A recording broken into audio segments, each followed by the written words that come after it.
تازہ واقعہ 4 محرم کا جو اسلام آباد میں ہوا ہے، آصف رضا نامی مولوی جو مشہور و معروف ان کا مبلغ ہے اور سوشل میڈیا کے دور میں وہ تقریریں آپ سنتے رہتے ہیں، اس نے جو کچھ کہا، ابھی ہمارے صدر پنجاب پیر سید منور حسین شاہ صاحب بخاری جنہوں نے بڑی جواں مردی کے ساتھ اس کو یہ کہا کہ تم نے اپنے صریح کلام میں جو تعویل کی کوشش کی ہے وہ تعویل بنتی نہیں۔ کیوں کہ یہ سب کا مسلمہ اصول ہے کہ التعویل فی کلام صریح لا یقبل، تعویل کبھی بھی صریح کلام میں مقبول نہیں ہوتی۔ تو یہ دور از کار بات ہے کہ آپ ایک بات صریح کرتے ہیں پھر اس کی تعویل جو ہے کرنے کی کوشش کرتے ہیں، ایسا نہیں ہوتا۔ آپ نے کہا نبی کی بیٹی خلافت کے دربار میں اور خلیفہ کے دربار میں جب سوال کرنے گئی، تو اس کو آپ بدل رہے ہیں اپنی اسی تقریر میں دوسرے مضمون سے، جب آپ نے باقاعدہ صراحت کے ساتھ یہ کہا کہ علی کی بیٹی پھر دربار میں گئی، تو آپ شام کے دربار میں کہتے ہوئے آپ نے علی کا بیٹی کا لفظ بولا، اور خلافت کے دربار کے وقت آپ نے نبی کی بیٹی کا لفظ بولا۔ تو اگر نبی علیہ السلام کی نواسی کو آپ بیٹی کہہ رہے ہیں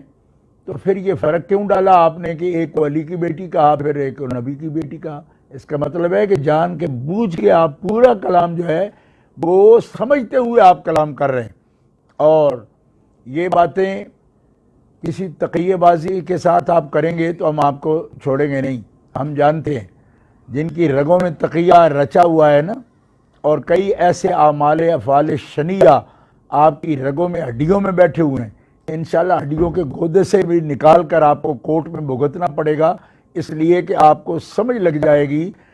کہ آل حیدر کرار جب عظمت صحابہ کا دفاع کرتی ہے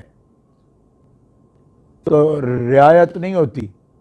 جب حسنین کریمین طیبین حضرت عثمان غنی کے دروازے پر ان کی جان کے لیے پہرا دے سکتے ہیں تو حسنین کریمین کی آل خلفائے اربعہ کے لیے اور 4 یار کے لیے کوئی دقیقہ فروگزاش نہیں کریں گے اور مقابلہ کریں گے۔ اہل سنت و جماعت ہم اسی نہج پر موجود ہیں، اور ہمیں کوئی اگر اشتعال دلانے کی کوشش بھی کرتا ہے تو نہیں آتے۔ ذاتی طور پر ہم غصہ نہیں رکھتے، جس پر رکھتے ہیں دین کی وجہ سے رکھتے ہیں۔ ہم تو اس باپ کی اولاد ہیں، مولا علی شیر خدا ہمارے جد اعلیٰ ہیں، این لڑائی میں جس نے ان پر تھوک دیا تھا آپ نے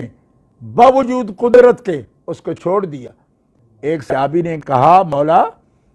آپ کی تلوار کے نیچے تھا، چھوڑ کیوں دیا؟ یہی تو موقع تھا مارنے کا۔ فرمایا علی اپنے ذاتی غصے سے کسی کا قتال نہیں کرتا، علی لڑتا ہے خدا و خدا کے رسول کے دین کے لیے، اور اس نے مجھے جب تکلیف دی، مجھ پر تھوکا تو مجھے ذاتی طور پر بھی غصہ آ گیا، مار ڈالوں گا اسے لیکن ماروں گا خدا و خدا کے رسول کے لیے، اپنی ذات کے لیے نہیں ماروں گا۔ ہم اسی علی مولا کی نسل ہیں، اسی کا خون ہے۔ میں بتا دینا چاہتا ہوں اہل سنت و جماعت، کوئی کسی قسم کا پروپیگنڈا کرے لیکن اللہ نے ہمیں حوصلہ بھی دیا ہے، اگر ہم ان کا خون ہیں الحمدللہ، ہم پہ جتنا کیچڑ کوئی اچھال سکتا ہے اچھالے، ہم ذاتی غصہ میں کبھی بھی بات نہیں کریں گے۔ ہم عقیدہ پر بھی جتنا غصہ کرتے ہیں وہ اس لیے کرتے ہیں کہ اگر کوئی سیدہ خاتون جنت کی گستاخی کر کے سمجھے کہ ہم اس کی عزت کرتے رہیں گے،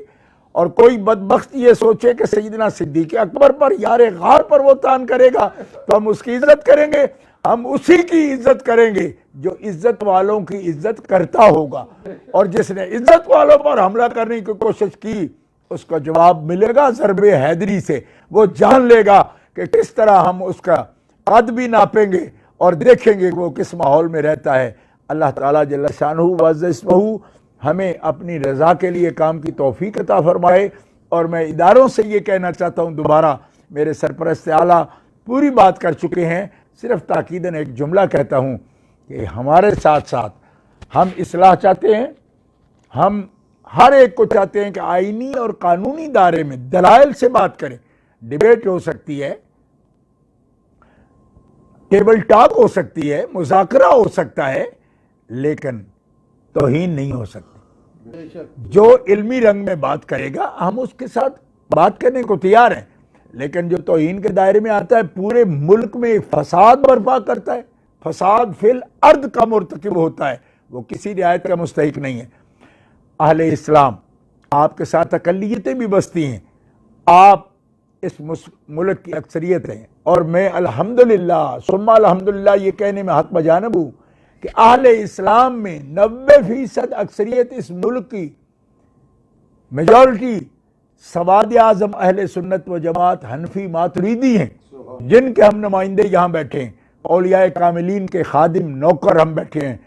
میں آپ سے یہ بات عرض کرنا چاہتا ہوں کہ خدا را علمی باس ہو تو آپ اضطراب میں نہ آئیے، آپ کے خادم موجود ہیں. ہم ہر منکر اور گستاخ کے دلائل کے ساتھ دانت کھٹے کرنے کی طاقت رکھتے ہیں بفضل ہی تعالی. آپ صرف منظر دیکھتے جائیے، اور ملک کو بے چین نہیں ہونا چاہیے. ہم ان کی اولاد ہیں، ہم ان کے خادم ہیں جنہوں نے یہ ملک بنایا. آج بھی اگر آپ قرارداد مقاصد کا دن دیکھنا چاہتے ہیں تو مولانا عبدالحامد بدایونی، امیر ملت حضرت پیر سید جماعت علی شاہ صاحب محدث علی پوری، حضرت پیر صاحب مانکی شریف، حضرت پیر صاحب زکوڑی شریف، حضرت پیر صاحب بھرچونڈی شریف، حضرت خواجہ محمد قمر الدین سیالوی رحمۃ اللہ علیہ، یہ ہمارے اکابر ہیں. شیخ القرآن مولانا عبدالغفور ہزاروی رحمۃ اللہ علیہ، شاہ عبدالعلیم صدیقی میرٹھی رحمۃ اللہ تعالی علیہ، یہ اکابر موجود ہیں. کوئی ایک موقع بتا دیجئے جب یہ ملک بنانے میں بنیادی اینٹ کا کردار ادا کرنے والے اور حجر الاساسی کا کردار ادا کرنے والے ہمارے آباء و اجداد ہیں. یہ ملک اضطراب میں آئے، پریشانی میں مبتلا ہو اور لا قانونیت کی طرف جائے، انارکی کی طرف جائے، ہم برداشت نہیں کر سکتے.